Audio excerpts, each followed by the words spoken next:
collaborative community. You're back again. Okay, I think we're at number, and I'm pushing the envelope here. I just did another video on the R3 model. That's when I was turning around the other way. So I get turned around. No pun intended, sorry. Should be, if all goes well, this will be the 31st video going public and the 4th video for a collaborative community. This is reading from my famous Scritch and Scratch. Sorry. Chicken scratch. I am so tired. If you go back on these videos on this day, you'll know that I am so beat, so tired. Anyway, the video before this I'll do in the R3 model, so go see that. It's about 15 minutes long. Good luck. This is the 4th video in the Collaborative Community Series. Now, actually, normally I wouldn't do this, but I just got a question posted online on Facebook. It's June 27th, I think, today. Actually, I'm still left over from yesterday, so I'm not sure where we are in the scheme of things. But someone was asking a question, I think, and I hope you don't mind me using your name, Linda, out there, and Kona Breeze would know this too. Linda, we're going to have to get you an iconic name, by the way. Following the R3 model, there's iconic names, and then you'll understand more of what's going on. But specifically, I want to target a question that is coming up. A question came up on Facebook about using certain types of technology with Facebook, or how to use Facebook in a certain way. And I won't go over specifically that, but I will do a video. And my process of creating a video for you, an instruction video of how to answer the question of what you just asked, actually dovetails into my topic today of collaborative community. And this is what I want to talk to you about a collaborative community. And I want to talk about to everyone. And anyone that's creating a collaborative community, I want you to explain to you, this is our concept, this is what I think a collaborative community should be all about. One of the aspects of the characteristics of a collaborative community should be that it is a community cloud. And what do I mean by community cloud? And also that it is a support layer, an extra support layer in all these cloud layers, if you will. What do I mean by that? Well, what do I mean by that? Sorry, I'm tired. What I mean by that is, right now, I'm not praying. Sorry. Right now, when you're interfacing, you are interfacing with Facebook, with all these companies. You're even interfacing with, let's say, Dyson or Orbit, the gum manufacturer, or Tyson, the people that do vacuum cleaners, I think, or Dyson, I think, or whatever they're called. Do you realize how many places you interact with? That's a lot of places you interact with. It's not only hard for the businesses, but it's also hard for you. So when we see an extra support layer, what we're doing is, if we put a layer of a cloud, a community, and this community, think of this community, and this is really cool if you think of it this way, and don't get scared by the concept, just see the power behind it.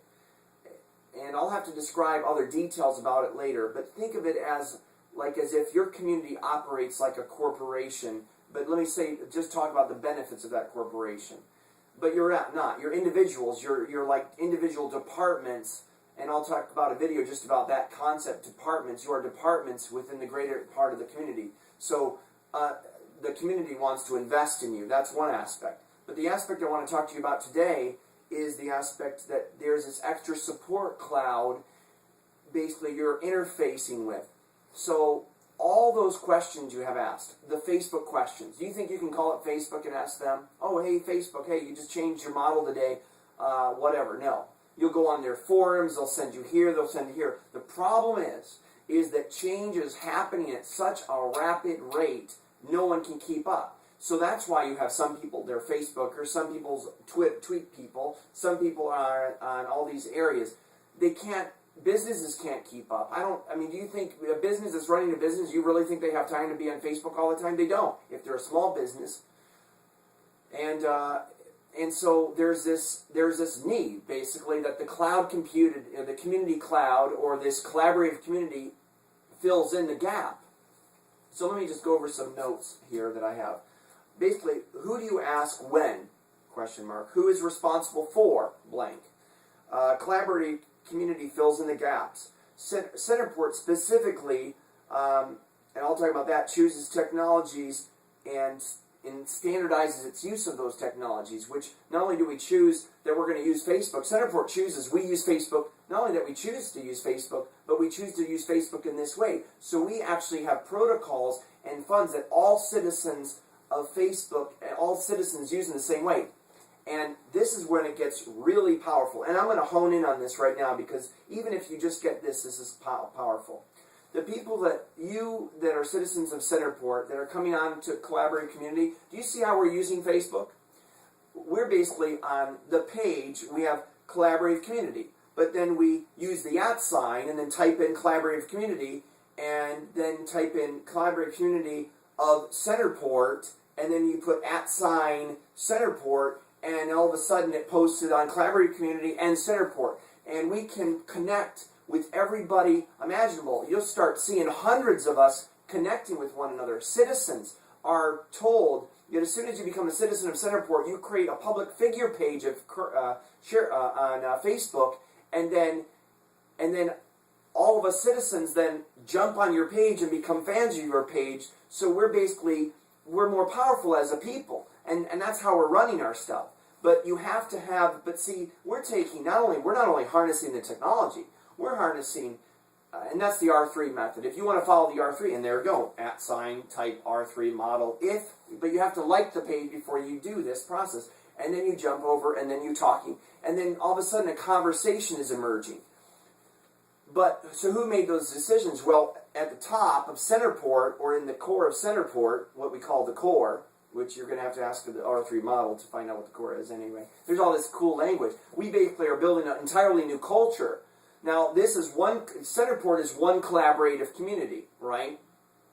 Centerport is a collaborative community that's focused on SharePoint. It centers on SharePoint, on connecting technologies to SharePoint, and it chooses technologies like Facebook, like YouTube, and all everything. But another collaborative community, collaborative community out there that might be Alfresco, you're not going to connect with SharePoint. You're going to be built on Alfresco, and your technologies might be Google this or this, or all open source this. So what I need you to understand in this video right now, or this point, this extra support, is simply this. What is it? Okay. It is,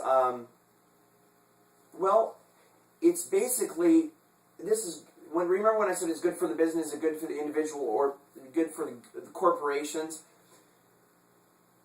There's all these questions coming in every time. Don't ask them. Ask us. We're the cloud community. We're the community cloud. We're the collaborative community. You have a question, and we say we use Facebook. You then come to Centerport, and if you're a citizen of Centerport, you have free support with us. 24 hours a day, 7 days a week, we will help you. Not only from every product we have. If we tell you that this vacuum cleaner is the best vacuum cleaner, we want all our citizens using this vacuum cleaner. Not that you have to, but corporations do this, right? Why? Because the downtime is less. Pretty soon you're going to start seeing me do advertisements for these companies. Dyson, Orbit Gum, whatever. And then we'll decide why. Because, quite frankly, does a community need to have 100 options for gum that they use? No. And why is this important? These things are important when we make corporate decisions as a community, what things we use. All of a sudden, then we can give support for those areas. And don't underestimate how powerful this becomes, because this is what happens. If I tell you to buy that you can buy a Dyson, I'm not getting any money from Dyson to do this, but I've done the research, and there's hundreds of people that make vacuum cleaners. I hope I'm using the right term, Dyson. I hope that's one, but anyway, that's my preferred vacuum cleaner. And so I'll do free sponsorship. Eventually, I know you're going to think I'm freaky, but this is where I'm going with this. Eventually, I'm going to hire someone I'm going to wear a uniform, and basically I'm going to look like a NASCAR driver, because I'm going to have patches of all the companies that sponsor our community. And I will walk around in public to advertise, because to me, it's a win-win. And Dyson, if you're out there, this is just a prelude here to this, or whatever, I'll put you on the back of here, because I believe in your vacuum cleaner. Anyway, and that's just one example. Orbit Gum's the same way, or whatever. I'm just using these examples. Maybe we won't use them. Maybe we won't use that. But listen to the power of this. Do you know how many companies you buy chairs from? Let's say you buy a chair, but we deal with a few companies. These become citizens of our company, but all of a sudden, oh my gosh, this goes so far. We support that. So if your vacuum cleaner breaks down, we'll actually buy your vacuum from you, and we'll deal with Dyson. Do you see? This is the key. You start dealing with one group of people, your community. It's just like having a family. Look, hey Dad, can you do this for me? I can't deal with them. Or, we deal with Verizon and too, because the two biggest companies, AT&T, we'll deal with them both. And so our customers, but we won't deal with any other customers because same thing with browsers. Do we really need Internet Explorer, Chrome, I'm leaving out the most important one here. Hello, thank you. Firefox, sorry. Firefox is one of the preferred ones. Now we're forced, in our community, we use Firefox as a browser, and so therefore we support it, and we could recommend it, as well as we use, I'm already over 10 again. These things are getting longer and longer. Can you say long-winded? Yeah, sorry. So Firefox, and I hope this concept is getting through to you. I know this is a big deal, but this whole thing is Firefox and then Internet Explorer. Why do we have to use both? Quite frankly, I wish Microsoft would get out of the business of making browsers and leave it to the other people. But everybody wants to do things. In a collaborative community, it's not so. We choose only certain ones to deal with, so we can, and we make the decisions, help make the decisions for you. You want the best lawnmower? We'll go research it, and then because why? Because this is another thing I never talked to you about. Why? Because a collaborative community is not about, corporations are about profitability. Collaborative communities are about productivity. We want our citizens productive. Why? Because the more productive, the more you produce, the more the community benefits, and we all grow.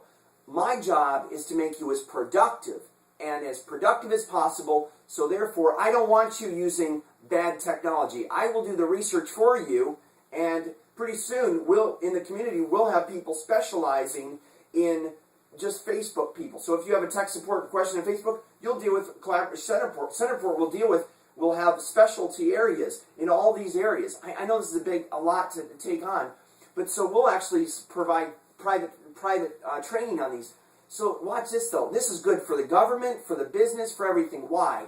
Because just the example of 911 calls. You know how many people probably get 911 calls, and for things that are not 911 related, you'll have a 911 for Centerport, for citizens of Centerport, or for your unique community. Any problem in the community, you call that up, and then you have 24 hours access, and we take on the buffer. So it kind of alleviates the bigger companies, but it also gives you one single person, one point of contact that kind of summarizes. I hope I'm making sense here. I probably maybe shouldn't have done this video because I'm so exhausted, but I wanted to rattle off 2 more videos today before I retire for the day.